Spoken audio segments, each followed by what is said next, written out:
The story begins with a company called Genesis, which has sent 6 astronauts on a one-way trip to Mars. These astronauts are not just visiting, they will be staying on Mars forever to begin the first permanent human settlement there. The hope is that if they succeed, more humans can be sent to join them in the future. After 2 months into their journey, the leader of the crew, Sarah, makes an unexpected discovery. She's pregnant. When her team members and the officials back on Earth learn about this, they are deeply worried. However, the mission continues as planned, and before long, the crew finally reaches Mars. As they prepare for landing, it becomes clear that Sarah is about to give birth. With no other option, the 5 astronauts work together and successfully help her deliver a baby boy. Unfortunately, right after the birth, Sarah faces serious health complications due to the low gravity on Mars. Tragically, she passes away. Meanwhile, the team on Earth reviews the baby's medical reports and finds something unusual. Due to being born in Mars' weaker gravity, his body, particularly his heart, is very different from that of a child born on Earth. They realize that if the baby is brought back to Earth,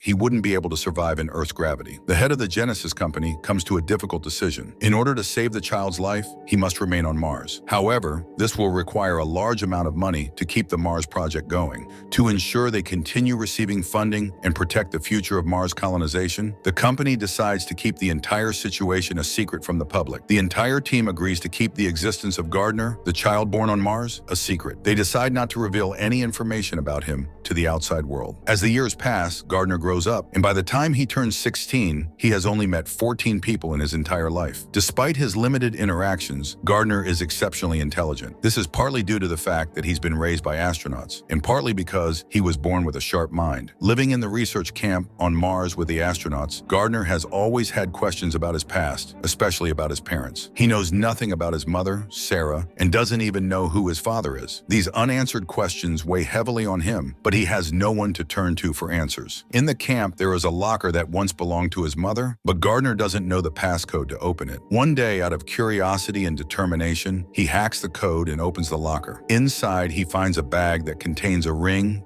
and a pen drive. Gardner puts the ring on his finger and connects the pen drive to the camp system. When he opens the files, he discovers a video of his mother on a beach with a man. In the video, his mother is laughing and joking with the man before they both head home. Gardner assumes the man is his father and takes a screenshot of his image from the video. Meanwhile, Gardner has been chatting online with a girl from Earth named Tulsa. Tulsa is a tomboy, bold and adventurous, who longs to live freely and travel the world. She tells Gardner about her dreams, and he confides in her about his own limitations, revealing that he has osteogenesis imperfecta, a condition that makes his bones fragile and prevents him from leaving Mars. However, Tulsa doesn't believe him. She thinks he's joking and imagines that he's just a boy living in a tent on Park Avenue in New York City. Tulsa, who has no family, is constantly moved between different foster homes. She lives with different families for short periods, never having a stable place to call home. Gardner, on the other hand, is feeling increasingly trapped in his isolated existence on Mars. One day, in a moment of frustration and longing for freedom, he sneaks out of the research center and recklessly drives his vehicle at high speeds. Unfortunately, his car flips over, leaving him in a dangerous situation. After the accident with the overturned car, Gardner finds himself in a life-threatening situation as his oxygen pipe disconnects, leaving him gasping for air. Just in time, Kendra, one of the astronauts who cares for Gardner deeply, arrives and rescues him. She helps him breathe again and brings him back to the research center. Once they are safe, Kendra asks Gardner how he managed to unlock his mother's locker and find the password. Gardner replies casually, saying that since he's been raised by scientists, figuring it out was no big deal for him. Later, Kendra has a serious conversation with the senior boss of Genesis, suggesting that Gardner should be brought to Earth because it's what he desires. The boss also wants Gardner to come to Earth, but knows the risks are extremely high due to Gardner's unique condition. He explains that Gardner would need to undergo a series of complex surgeries to survive Earth's gravity, and even then, it might not be safe.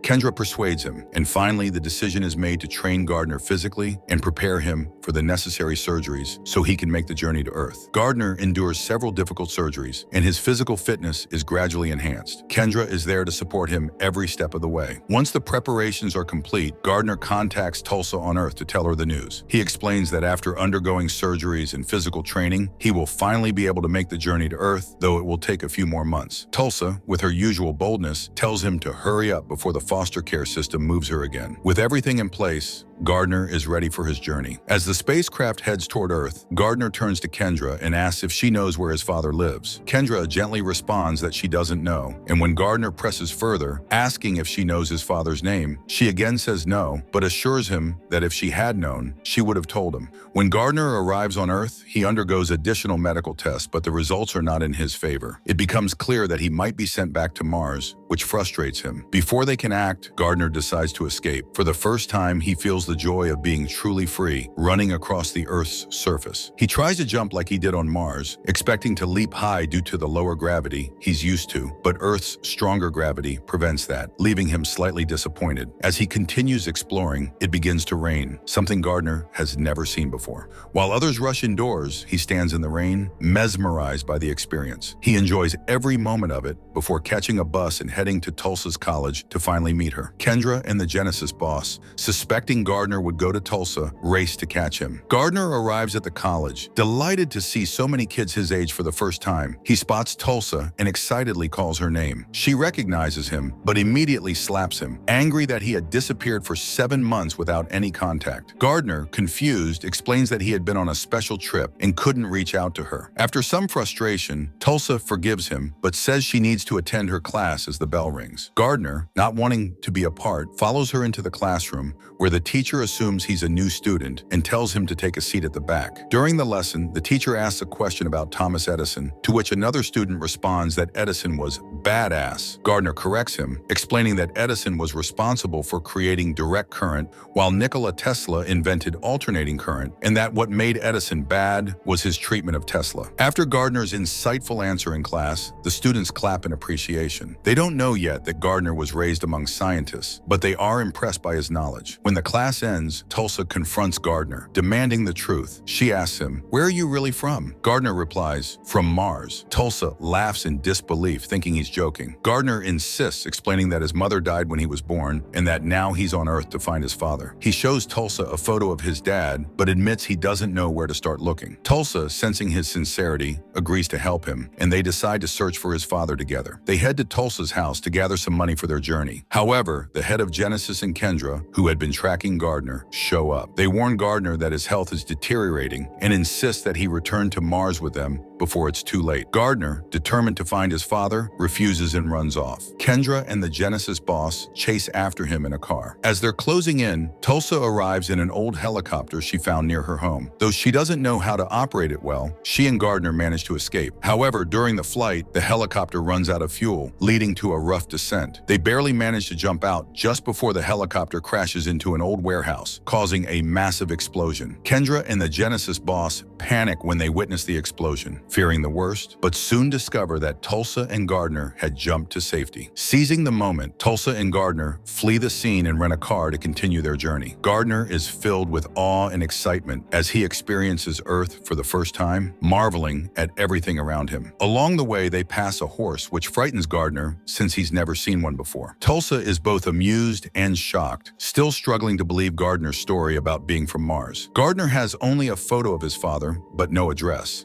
However, he also has his mother's ring. When Tulsa looks up the ring online, she discovers that it's a rare and special wedding ring. The search leads them to the address of the jeweler who made it, and they decide to travel there, hoping to find Gardner's father. Meanwhile, Kendra receives an urgent call from Gardner's doctor. The results of Gardner's blood tests are alarming. His heart is struggling to handle Earth's atmosphere and gravity. The doctor warns that the situation is critical, and Gardner's life is in danger if he doesn't leave Earth soon. Distressed by the news, Kendra and the head of Genesis double their efforts to find Gardner in Tulsa, fearing for Gardner's life. On the other hand, Gardner and Tulsa are having the time of their lives, enjoying their journey together. They buy new clothes, a tent to camp in, and continue their adventure, unaware of the growing danger. Along the way, their bond deepens, and they become much closer. Eventually, they reach the jeweler who had made Gardner's mother's wedding ring. The man gives them an old bill, which includes an address. With this new lead, they set off for the address, filled with hope. However, during the trip, Gardner's health takes a sudden turn for the worse. His nose begins to bleed, and he collapses unconscious. unconscious. Tulsa rushes him to the nearest hospital, where the doctors are stunned by what they find. Gardner's heart is significantly larger than a normal human's, and his bones are of an entirely different structure. Realizing the truth, Tulsa understands that everything Gardner has said about being from Mars is true. His body isn't built to survive in Earth's gravity. When Gardner regains consciousness, he urges Tulsa to leave the hospital. Despite Tulsa's concern, Gardner insists that the doctors won't be able to help him. He admits that while he loves Earth and wants to stay, Earth doesn't seem to want him back.